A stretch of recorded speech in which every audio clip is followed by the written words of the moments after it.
Vamos falar de quadrinho, de budismo, de zen budismo, de zazen, que é a pose de prática do zen budismo na meditação.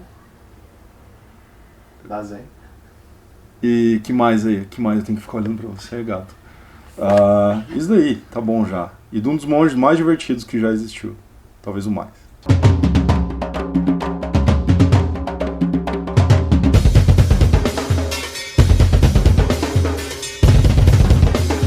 O vídeo de hoje é sobre 2 quadrinhos, na verdade, que a Veneta mandou o primeiro, eu li, e aí tava pra sair o segundo, eu falei assim, olha, manda o segundo aí e tal, eu não sei qual foi a tratativa do Yuri, ele pediu, e eles mandaram, que acabou de sair o segundo, então vou mostrar primeiro o primeiro,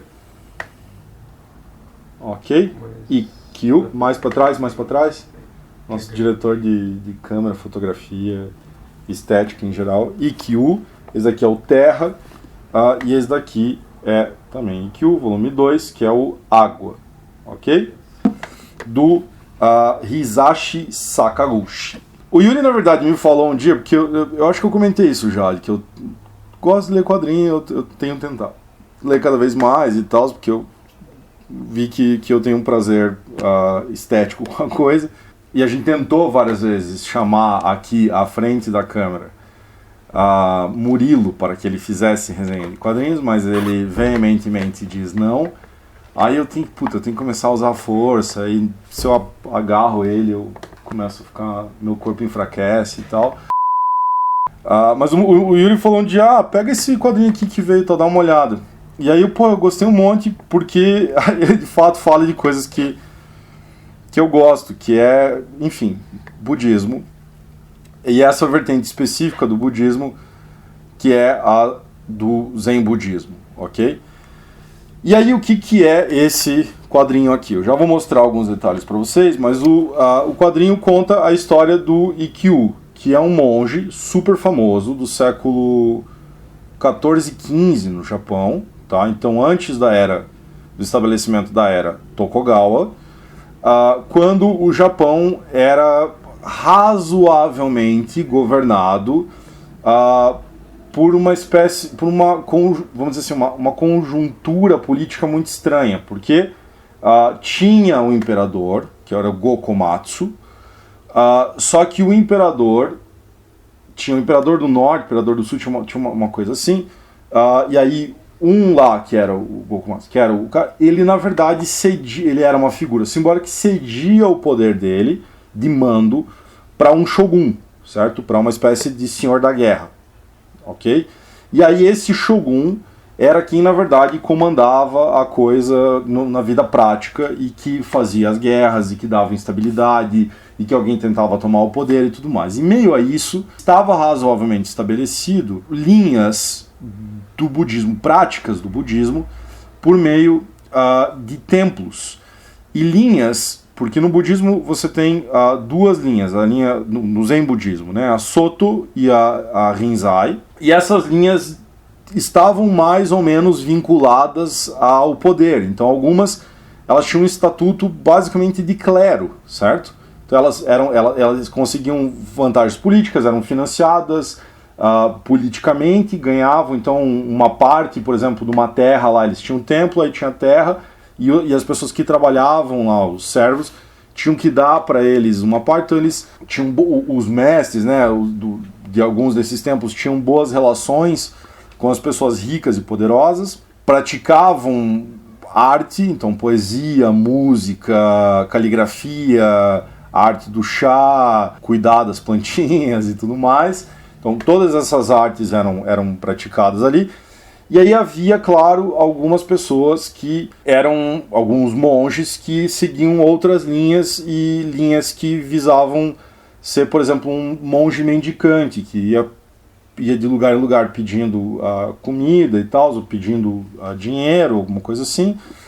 E aí essas linhas entendiam formas diferentes de compreender o processo de iluminação. A intenção da prática do Zen budismo e do Zazen, da meditação, mas de toda a coisa, é você obter um conhecimento sobre a verdadeira natureza das coisas, da mente, certo? E também do mundo, mas sobretudo da mente, que é, em japonês, Kensho, certo? Essa verdadeira natureza da mente, do que nós temos.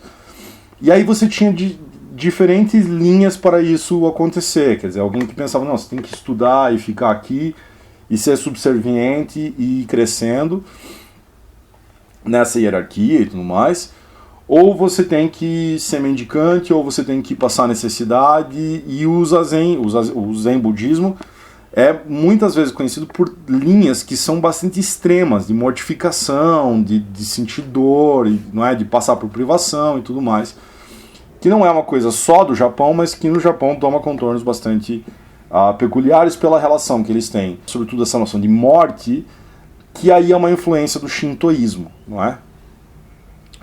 Ok, nisso tudo aqui nasce um menino que é filho do imperador, do Gokomatsu, o Komatsu, com uma cortesã, digamos assim, é difícil definir o que ela era. E por brigas, por problemas políticos internos, essa mulher e o pequeno filho dela são afastados da corte e mandados para um outro lugar, para ficar lá meio escondido no interior. Esse menino é o que vai virar o Ikkyu, ok? Então, quando a gente pega aqui, bem no começo do livro, do quadrinho, a gente tem... primeiro aparece ele mais velho, e aí que eu acho legal, porque eu já vou mostrar. Aqui, consegue, Murilo? Mais acima, mais acima.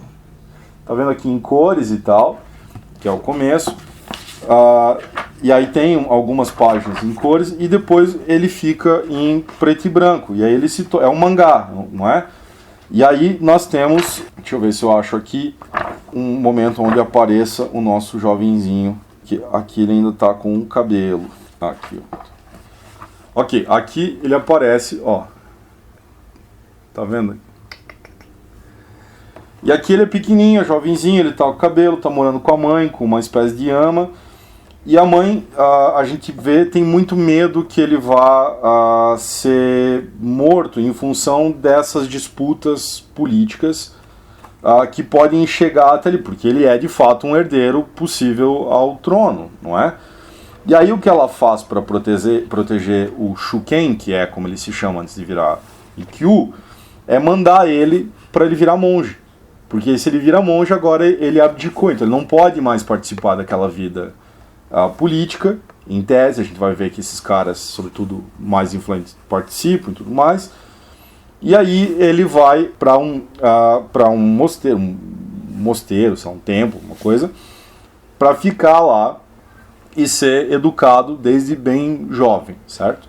Aí então eles raspam a cabeça dele, e é aquela imagem que está na capa do quadrinho.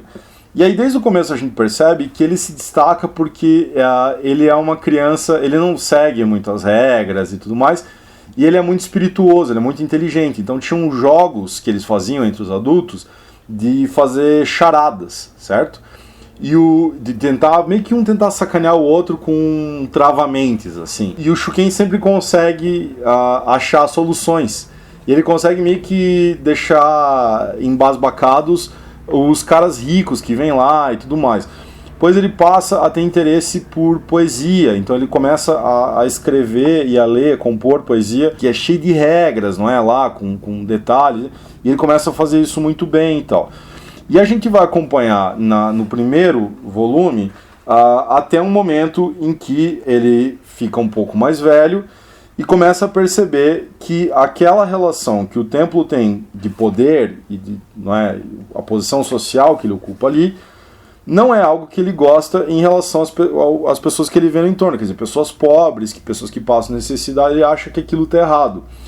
E aí ele sai do templo rico onde ele estava, já adolescentinho, e vai seguir um monge, que é um monge errante, assim, um cara que vive num templozinho caindo aos pedaços, minúsculo, assim, caindo aos pedaços, o cara todo pobre, é um monge mendicante e tudo mais.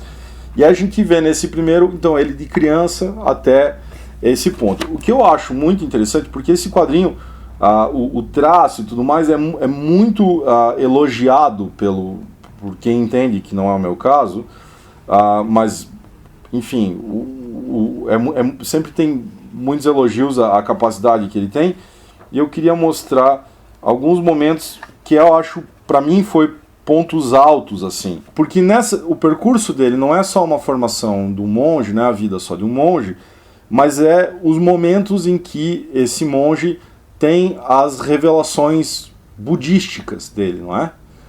Quer dizer, onde ele percebe coisas sobre si mesmo e percebe o quanto ele queria voltar para a mãe dele, a quem ele não pode ver, o quanto ele está preso a dogmas sociais, a dogmas culturais, o quanto a mente dele está presa a determinadas predisposições, ao medo, a desejos, a ânsias e tudo mais. E uma coisa que é interessante na prática do budismo Zen do Japão é que, diferentemente de algumas linhas em que você faz, por exemplo, a meditação com mantras, não é? Aqui no Ocidente eles fazem meditação guiada, essas coisas. Lá também parece que tem mais menos. Mas, por exemplo, um tipo de budismo onde se faz a meditação com mantras, repetindo, não é, sei lá, om, alguma coisa assim, que é um movimento de concentração, de você se concentrar em alguma coisa para apagar as outras, né, para fixar e tal. Esse Zen, ele na verdade tenta fazer como que o contrário, é você deixar as coisas fluírem, deixar as coisas passarem. Então não é você lutar para somente fixar em alguma coisa.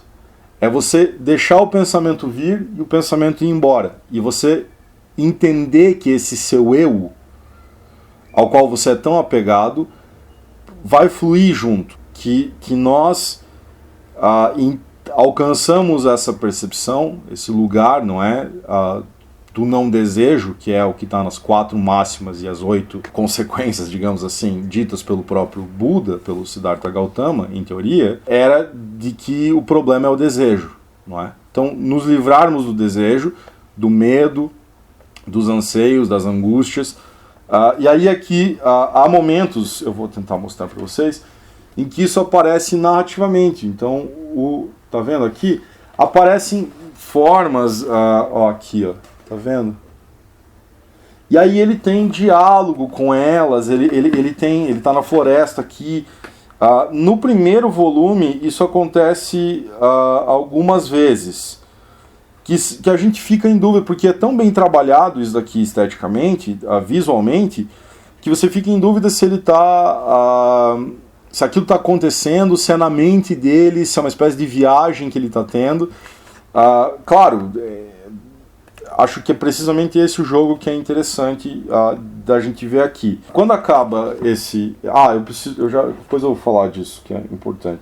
Quando acaba esse primeiro volume, então a gente encontra no volume a água, ele naquele momento em que não vou contar, porque vocês têm que ler e tal, mas a gente encontra ele já adolescentinho e indo para... olha aqui, ó, bem no começo já desse segundo volume, ele está tendo uma conversa, tá vendo aqui, a aranha e tal, e aí a aranha é o mundo do sofrimento com 6 reinos a escolher, e a aranha está tendo, ele sai de perto de mim, não sei o que, aí aqui, olha, esse daqui eu achei genial, consegue pegar aqui, olha só, a aranha, e aí as representações desses mundos do sofrimento que ele... são, claro, alegorias do budismo e tal. E são 6 domínios da existência: o reino do inferno, da fome, dos animais, dos semideuses, dos humanos e dos seres celestiais. Não é? Que é os 6 estágios. Para quem viu Cavaleiros do Zodíaco e tal, vocês vão sacar porque aparece. O Cavaleiro do Zodíaco é um baita sincretismo religioso. Né? Tem lá Zeus, Atenas, não sei o quê, de repente nórdico, mas aí tem essas paradas meio oriental. Tem umas coisas meio cristã no meio, assim, que você fica, pô, que merda é essa? Enfim, no segundo volume a gente vê ele num outro templo, um templo, o mestre dele lá, acontece alguma coisa, e ele vai para esse outro templo, onde tem um cara que segue uma linha bastante dura. E a intenção dele é aprender lá com esse cara. Ele tem uns primeiros confrontos com um cara que seria um discípulo mais velho do que ele, que era para ser o o próximo mestre, o discípulo preferido do mestre e tal. E aí ele começa a trabalhar com algumas coisas, viajar para a capital, que é ali perto. Eu não quero ficar dando spoiler para vocês, porque no segundo a gente vai ver as transformações mais próprias do que ele vai virar, o Ikkyu, não é? E aí como isso está relacionado, esses momentos em que ele vai percebendo coisas, com a história do Japão, não é? Então, guerra civil, fome, doença, morte, vai fazendo com que ele perceba certas coisas. E a gente vai vendo aqui, para fazer uma comparação esdrúxula, tá? Mas a gente vai vendo o Ikkyu virar uma espécie de São Francisco, mas um São Francisco que percebe que não tem deuses, que não tem nada, e que vai inclusive ser, posteriormente, conhecido como um monge engraçado, como um monge que era muito bom em poesia, em música, em caligrafia e tal, e que não se comportava como outros monges, numa espécie de negação dos desejos, inclusive sexuais. Então isso é muito paradigmático nesse monge divertido.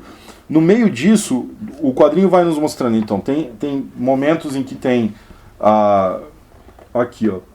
Aqui é a representação mais para cima. Aqui, tá vendo? Aqui é esse é um ator de um tipo de teatro específico do Japão, que é muito importante porque eles são preferidos lá do Shogun e tudo mais. E aí é uma conversa entre esse, que é um ator, vamos dizer assim, muito famoso, historicamente famoso, e o filho dele. E ele foi o preferido do anterior, e agora o filho é o preferido do próximo. E aí ele usa essa máscara, a gente vê vários cenários de guerra, enfim. E aí o que vem acontecendo com o Ikkyu em meio a isso. Olha como ele utiliza da estética da arte japonesa, quer dizer, uma estética antiga, para compor... Como é que chama isso, Yuri, quando tem 2 páginas, assim, tem um nome para isso. Splash page. Splash page. Ok, eu não quero falar muito mais sobre a história, porque eu acho que vocês vão se divertir muitíssimo. Ele vai passar por muitas coisas, bastante sofrimento vai acontecer, porque ele tenta manter aqui onde... Eu adoro essas partes aqui. Onde ele é confrontado por umas entidades meio malucas. Que é os momentos onde ele fica normalmente sozinho e ele tem que revisitar, e aqui onde ele faz essas passagens. Agora, o que me pareceu muito interessante, uma grande bola dentro por parte da editora Veneta, é que é o seguinte: eles rechearam esse negócio com notas, ok? Notas, porque para um mangá como esse, um quadrinho como esse, é muito importante, porque há personagens históricos aqui, há templos históricos. Eles dizem, olha, esse templo existiu e tal, depois ele foi queimado ano tal cara sucedeu tal cara por essa razão, o teatro tal.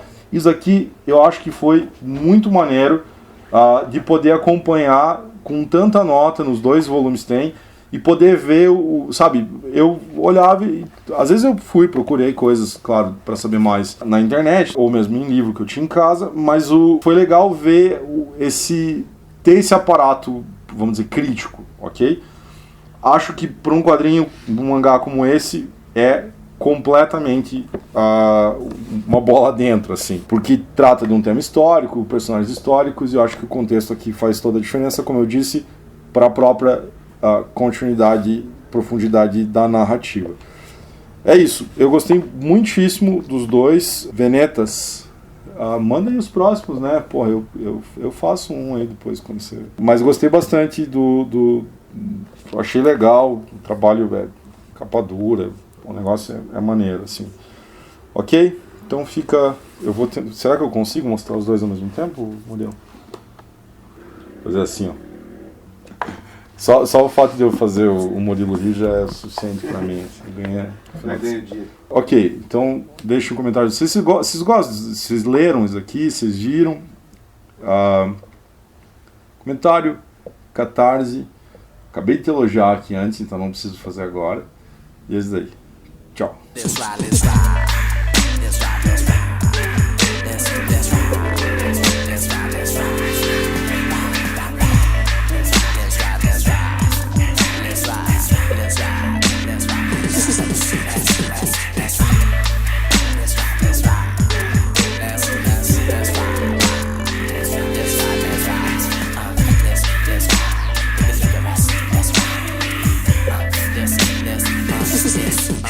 represent M-I-A-M-I. Drive like a semi, am I just another brother like a lover like am I? Think not, a blame